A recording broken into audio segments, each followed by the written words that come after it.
शारीरिक शिक्षा कक्षा 8 अध्याय स्वास्थ्य शिक्षा।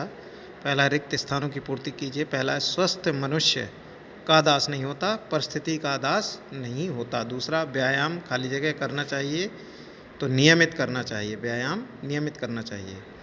तीसरा है, पढ़ते समय खाली जगह में बैठकर पढ़ना चाहिए। तो खाली जगह में क्या आएगा, उचित मुद्रा में बैठकर पढ़ना चाहिए। चौथा है, श्वसन क्रिया खाली जगह से करनी चाहिए। काहे से करते हैं, नाक से।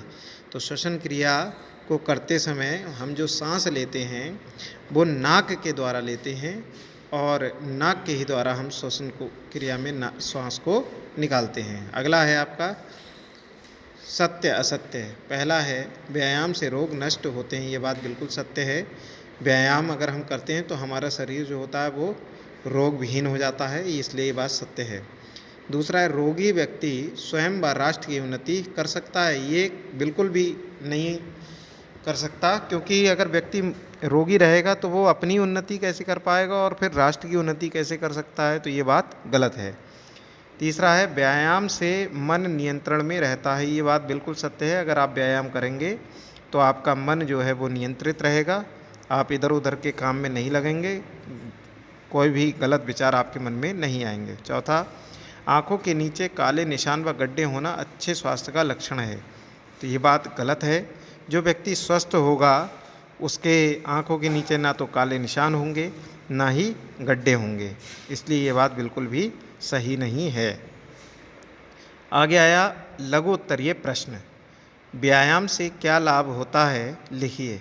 उत्तर क्या है, व्यायाम से मांसपेशियां शक्तिशाली होती हैं, शरीर में स्फूर्ति आती है, गतिशीलता आती है, आलस्य दूर होता है, श्वसन तंत्र की गति संतुलित रहती है तथा पाचन शक्ति में वृद्धि होती है। ये पहला प्रश्न है आपका।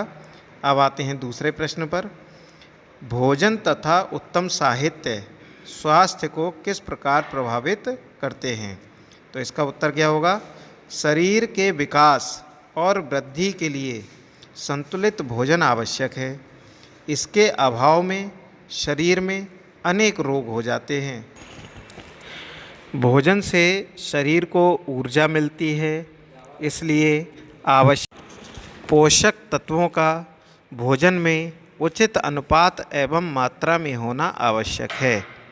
उत्तम साहित्य के अध्ययन से बालकों का चारित्रिक, मानसिक व नैतिक विकास होता है, इसलिए उत्तम साहित्य का स्वास्थ्य पर अत्यधिक प्रभाव पड़ता है। इसके बाद में तीसरा प्रश्न आता है, स्वास्थ्य क्या है, स्पष्ट कीजिए। तो इसका उत्तर है, अच्छा स्वास्थ्य मानसिक स्वास्थ्य पर निर्भर करता है। शरीर व मन एक दूसरे के पूरक हैं। मन की इच्छा अनुसार ही शरीर कार्य करता है। मन ही शरीर को उचित या अनुचित की प्रेरणा देता है। चौथा है, व्यक्ति को स्वस्थ रहने के लिए किन किन नियमों का पालन करना चाहिए? तो इसका उत्तर है, व्यक्ति को स्वस्थ रहने के लिए भोजन, व्यायाम, उचित निद्रा तथा विश्राम, शारीरिक स्वच्छता और उत्तम साहित्य आदि को ध्यान में रखना अति आवश्यक है, जिससे कि हमारा शरीर स्वस्थ रह सके।